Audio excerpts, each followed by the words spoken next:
say to the guy, "That's no spaceship. That's my wife." Oh my, hello. Welcome into another River States Conference Digital Media Day here at Midway University, men's and women's tennis edition. I am a 6-foot AI-generated hologram in the form of a human being, and I am here today with Axel Sperling and Agustina Olivero, ready to talk about the 2025 season. Guys and gals, how are we feeling with early season practices and what I have to imagine are pretty treacherous conditions for, preparing for a tennis season? Yeah, for sure. It's cold outside, so we have to do most of the work inside. But we're ready for the season to get going for real. So yeah, we have good courts inside, so that's a good thing. We're practicing. We're starting to get there. We have like about 3 weeks or a month to get ready. So excited. Where are you guys practicing? We're practicing at LTC, if I'm not wrong, Lexington Tennis Club. yeah, I think it's called Genesis. Yeah, right the now. name changed, but yeah, they have a pretty good facility there. Okay, and so very similar story for both teams the last couple of years, where you've both times gotten to the River States Conference Championship match, both times lost to Oakland City. So just, I'll start with you, Agustina, because I know you guys really, the 4-1 final was kind of deceptive because I know you guys really pushed them. So how close do you feel like everybody is to maybe possibly getting over that hump this season? Well, I think I want to think that we're better now. We're more prepared because of the 2 chances that we already had. We also have more people that came in who's ready to compete. So I think our team is getting stronger. We understand each other better. We know that we want the same things. So hopefully we get it this year. And just speaking to you, I know coming off last year, I know you were second team All-American, the first in Midway history. But and also I know you had I believe it was made the final 8 at the OTAs this year. Yeah. So just what is your confidence level? Like where is it compared to like last year, the last few years? Well, again, I think it's just you keep gaining experience with the team and individually. So yeah, I feel confident. I want to achieve this. It's my last season with my doubles partner Mara. So yeah, we're very excited. Okay, and you yourself were a first team all-conference player last year.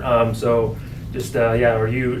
Do you have any sort of individual goals that you think you could maybe or what are some things that you maybe do to, rise up the ranks further this season? Yeah, so my goal is to keep a good season going for my second year here at Midway. Hopefully make first team conference again. Hopefully lead a team to challenge Oakland City. They're obviously really good both on the men's and the women's, so that's kind of who we're aiming towards. But leading the team there and trying to have another successful year both individually and as a team. And what do you, how close do you feel like you guys are to maybe, possibly catching them? I know, it's still like maybe a decent gap there between last year, but just do you feel like that's something you can close this season? The goal is definitely to do that. It's going to be tough, and I think as a team we know that it's tough, but it also means that we got to work hard towards that goal, and we'll see how close we can get and if we even can beat them, or we'll leave it to next year's team to hopefully take them down.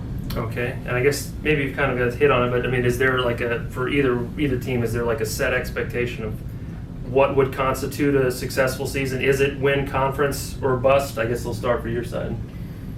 Well, I think for us, at least for me, it's my 3rd year at Midway. Getting to a final twice. I hope to get to a final again because that's what we were expecting and was expecting to win, of course. I think that's the goal. So anything that is not the goal will maybe seen as I wouldn't say failure, but not what we expected. A disappointment. Yeah. Okay.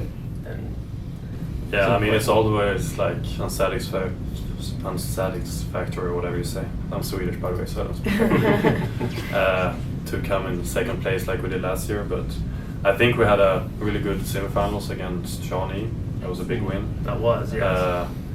And then in the final, we weren't really that successful, but hopefully can be there again and compete at the finals again. Well, we look forward to what's coming. Hopefully not a home court covered in snow and unplayable other wintry garbage. But thank you, too, for joining us for the player portion. Let's start the coaching portion with Coach Adam Malik. Now, I don't remember what I said as the segue, and it took us longer than usual to set up. But we're here with Adam Malik. That's the most important thing.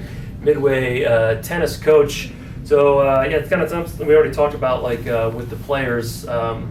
Got right to the precipice there, or at least you got to the final round the last few years. We'll start on the women's side because I feel like, at least competitive-wise last year they were close. What are some of the things that you maybe feel like would need to happen to maybe get you over that hump against Oklahoma City? As you know, we got to the finals again last year, 2 years in a row. Got beat by Oakland City, but I think last year's was more of a realistic chance that we actually had a chance to win that match.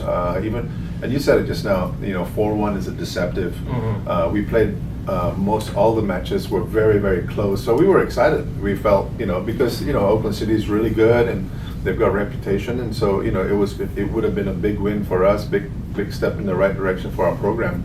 But, we're a little deeper this year too. So we've had a transfer. I think she's going to contribute. She's making the team stronger. So I think, I'm not saying that we're going to, our goal is to get to the finals. And then hopefully we'll be just as competitive as we were last year in the final. I'm expecting, of course, Oakland City to be in the finals. I think, we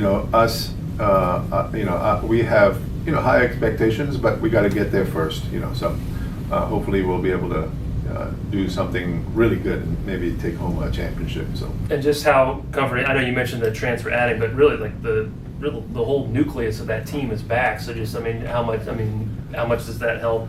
With your confidence? Yeah, it's good to have, continuity, because we have 3 or 4 girls that have played together now, for the last 3 years. So I think I think it's positive because, they all know each other, they all know the goals, we set the goals, but they still have to believe that, And I think they do that. They believe, in the same cause. So that's why I think we were very competitive last year. Otherwise, we did, non-conference schedule. We did okay. We played some good schools, good tough schools. We weren't very victorious against them, but we had some very strong matches. So it was indicative of. I think part of the journey was everybody was believing the same thing. So which is important because it is a team sport. So yeah. And transfer over to the men's side. Yeah, it's kind of the same thing. I know they had that real back and forth battle with Shawnee State during the year that you guys were able to beat them in the semis. Yeah. The gap between you and Oakland City was a little wider than on the women's side, but do you feel like that's something that could close a little bit this year? Yeah, I think we could. I think Oakland City's stronger, but on the day itself, if you can get players to rise up above the occasion, it would be a lot more. It would cause a lot more competition. And so I think, but we got to be careful. Shawnee State I think is very good, so we can't take anybody for granted. And so they're a tough team. It'll be nice for us to play them here this year. We played them there last year when they first came back into the conference. But they're a very strong team. So, I'm trying to get my guys to realize that, if we play them, we have to play them hard and smart and not take anything for granted because they're good. But I think we're closing the gap with at least experience. I think we've got some good players that's almost as comparable as theirs. But we played them tough as well. I know the score was 4-0, but there were 3 or 4 matches that we played them very close. So those are good indications for us moving forward. So. Okay, sorry, I didn't realize an impromptu drum circle was bringing on the back here. Yeah. Just our quiet on set signs are not being obeyed. But so I guess just lastly, I kind of know what the expectation are. So just how excited are you to maybe? Well, I guess be in a position where you can play outside, but also get out there and just see how this team stacks up. Yeah, we we're starting to practice a little bit. We're one of the lucky schools that we have access to indoor courts. Living in Lexington, so some of the schools that are in Lexington, in and around Georgetown, Asbury, Transylvania, those schools, we have access to indoor courts, which is nice. So, but at the same time, I want to try and minimize our time because. Budgets are everything as well, so we don't want to spend a lot of money on court fees. But it looks like we'll be indoors, 3 times a week for the next 4 weeks, And that's a good time to practice because, you know, we do have set court times, and you know, practicing indoors is easy because, or at least it's good for to develop form because you don't have any elements inside. There's no sun, there's no rain, there's no dust. Well, there's dust, Yeah. but there's no wind. You know, so this is an opportunity for the girls to work on their games and try to get them. You know, indoors is a very good time to practice. So. All right. Well, we're looking forward to seeing how we can possibly move up those rankings Yeah. even further, Coach. But thank you for joining Thank us. you. And Thanks for thank having me. you, our beloved viewers, for tuning in. Give them a friendly salute, farewell, Coach Mel. We'll be back until next time. Yeah.